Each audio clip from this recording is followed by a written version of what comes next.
اپنی طرف سے باتیں دین بنا کر پیش نہ کیا کرو. ام لہم شرکاء شرعوا لہم من الدین ما لم یأذن بہ اللہ. کیا ان کے ایسے شریک ہے جو دین میں منمانیاں کرتے ہو، اللہ کے جائز کردہ چیزوں کو ناجائز اور ناجائز کردہ چیزوں کو جائز بنانے کی کیا کسی کے پاس یہ اختیارات، یہ اتھارٹی ہے؟ یہ میرا رب سوال ریز کرتا ہے.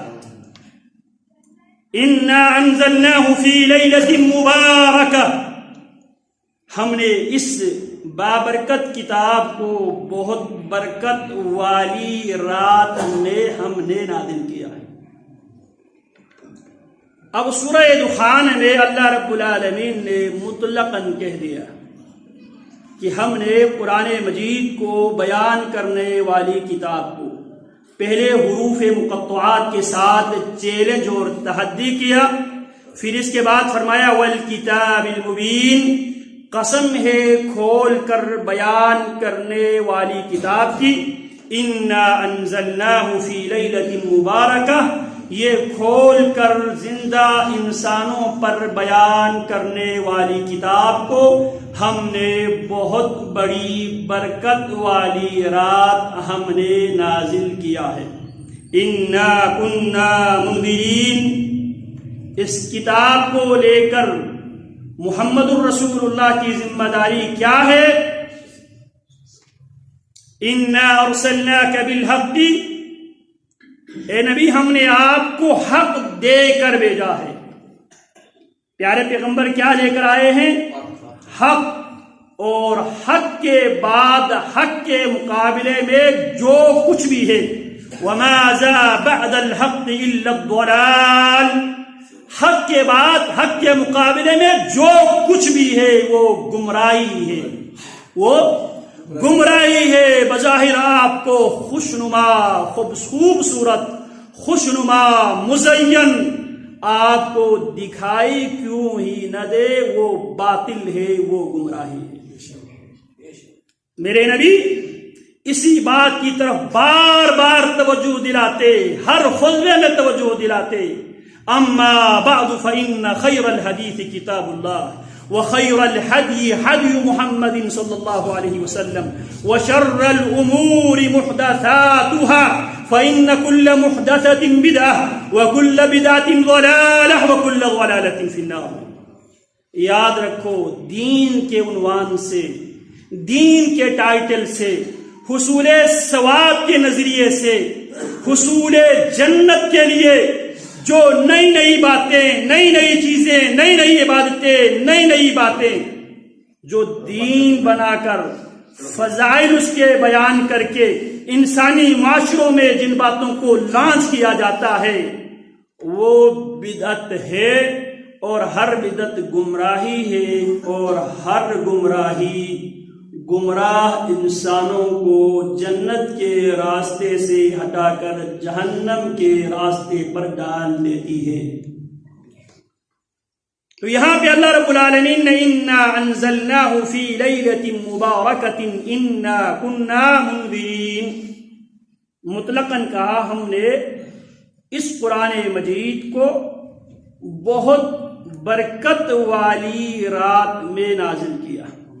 یہاں پہ اللہ رب العالمین نے یہ نہیں بتایا یہ برکت والی رات سال کے 365 دن ہوتے ہیں، 365 دن، یہ اللہ رب العالمین نے تعیین نہیں کیا. یہاں ایک اور مسئلہ بھی شرعی مسئلہ ہے، اسے بھی سماعت فرما لیں. امام دوران خطبہ کسی سے بات کر سکتا ہے اور سامعین امام کو جواب دے سکتا ہے، لیکن آپس میں گفتگو کرنا دوران خطبہ جائز نہیں ہے. یہ دعویٰ ہے، دلیل کیا ہے؟ رسول اللہ صلی اللہ علیہ وسلم خطبہ دے رہے تھے، اسی دوران ایک صحابی آئے، آتے ہی بیٹھ گئے. پیارے پیغمبر نے دوران خطبہ ہی اس سے مخاطب ہوئے، پوچھنے لگے اصلیت رکعتین، میرے ساتھی کیا آپ 2 رکعت پڑھ کر بیٹھے ہیں؟ کہنے لگا نہیں. آپ نے کہا قم فصلی رکعتین، کھڑے ہو جاؤ اور 2 رکعت پڑھ لو. آپ کیا کر رہے تھے؟ خطبہ دے رہے تھے، جمعہ کا خطبہ دے رہے تھے. اسی طرح دوسری دلیل، آپ علیہ السلام جمعہ کے خطبہ دے رہے تھے. ایک آدمی آئے، آپ سے مخاطب ہوئے. یہاں پہ پیارے پیغمبر خطیب مخاطب سے خطاب کرتے ہیں. ایک دفعہ آپ جمعہ خطبہ دے رہے تھے، ایک آدمی باہر سے آیا اور پیارے پیغمبر سے کہنے لگا اللہ کے حبیب قحط سالی، خشک سالی کی وجہ سے جانور مر رہے ہیں، ہمیں قحط سالی سے سخت تکلیف ہے، آپ اللہ سے دعا کرے اللہ ہمیں بارش برسا دے. تو یہاں پہ پیارے پیغمبر ہاتھ اٹھاتے ہیں اور آپ کے ساتھ صحابہ کرام بھی ہاتھ اٹھاتے ہیں، آپ دعا کراتے ہیں. تو جہاں پہ ہاتھ اٹھانا پیارے پیغمبر سے ثابت ہے، وہاں پہ ہاتھ اٹھانا ایک عبادت ہے. جہاں پر ہاتھ اٹھانا میرے مصطفیٰ سے ثابت نہیں ہے، دعا ثابت ہے. دعا ہاتھ کے ذکر کے بغیر ثابت ہے، وہاں پہ اپنی طرف سے ہاتھ اٹھانا درست اور جائز نہیں ہے. اگر ہاتھ کا تعلق ہوتے، جہاں ہاتھ کا تعلق ہے دعا میں، میرے مصطفیٰ نے بیان کیا، کر کے دکھایا. مصطفیٰ کے ساتھیوں نے ساری باتیں کھول کر بیان کیا. برا ابن عازب رضی اللہ عنہ بیان کرتے ہیں، ہم رسول اللہ صلی اللہ علیہ وسلم کے ساتھ کسی انصاری صحابی کے جنازے پہ گئے تھے. ہم قبرستان پہنچے، ابھی تک قبر بنی نہیں تھی. ہم وہاں پہ بیٹھے رہے، پیارے پیغمبر علیہ السلام آپ وہاں پہ بیٹھے رہے، ہم بھی آپ کے ارد گرد بیٹھ گئے. لوگ قبر بنا رہے تھے اور فرماتے ہیں وفی یدہ عود ینکت بہ الارض، میرے نبی کے ہاتھ میں ایک ٹہنی تھی چھوٹی سی. میرے نبی کے ہاتھ میں ایک ٹہنی تھی چھوٹی سی، ینکت بہ الارض، میرے نبی اس ٹہنی کے ساتھ گہری سوچ کے ساتھ اس ٹہنی کے ساتھ آپ زمین کو کرید رہے تھے. پھر کچھ دیر بعد آپ اپنے ساتھیوں کے سامنے موت کے منظر تفصیل سے بیان کرتے ہیں. وقت نہیں ہے میں اس طرف چلا جاؤں، موضوع سے نکل جاؤں گا.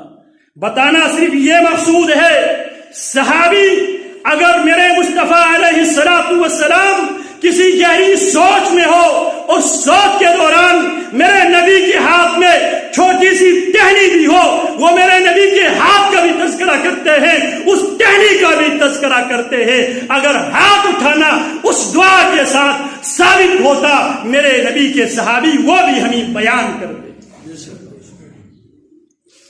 بات میں کیا کر رہا تھا؟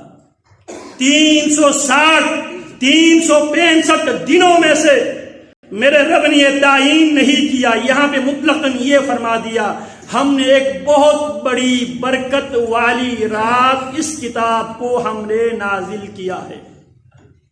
اب 365 راتوں میں سے وہ کون سی رات ہے؟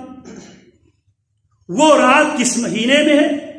مہینے کے کس عشرے میں ہے؟ ہمارے پاس 12 مہینے ہیں اور ہر مہینے میں 3 عشرے ہیں. یہاں سورہ دخان میں مطلقاً صرف اتنا کہا ہم نے بہت بڑی برکت والی رات اس قرآن مجید کو ہم نے نازل کیا. سورہ البقرہ میں اللہ نے ان 365 دنوں میں سے 30 دن کو ریشیپ کیا. شہر رمضان الذي انزل فيه القرآن هدى للناس وبينات من الهدى والفرقان. یہ 365 دنوں میں سے یہ 30 دن ہے. ان 30 دنوں کے کسی رات میں وہ برکت والی رات ہے. پھر میرے رب نے اور مہربانی کی. پہلے یہاں پہ سورہ دخان نے مطلقاً بیان کیا ایک بہت بڑی برکت والی رات ہم نے قرآن مجید کو نازل کی. سورہ البقرہ میں وہ برکت والی رات 365 دنوں میں سے 30 دنوں میں لے آیا. شہر رمضان الذی انزل فیہ القرآن، رمضان کا مہینہ وہ مہینہ ہے جس مہینے میں قرآن مجید کو نازل کیا گیا. اللہ ان 30 دنوں میں سے، ان 30 راتوں میں سے، یہ بھی ہمارے لیے بڑی مشقت کی بات ہے، بڑی تکلیف کی بات ہے. اللہ اس کو مزید ری شیپ کرے، اللہ اس کو مزید مختصر کرے تاکہ ہم برکت والی رات کو پا لیں، تاکہ ہم برکت والی رات کو پا سکے. کتنی برکت والی رات ہے. انا انزلناه في ليلة القدر وما ادراك ما ليلة القدر ليلة القدر خير من 1000 شهر تنزل الملائكة والروح فيها بإذن ربهم من كل أمر سلام هي حتى مطلع الفجر. میرے رب نے مہربانی کی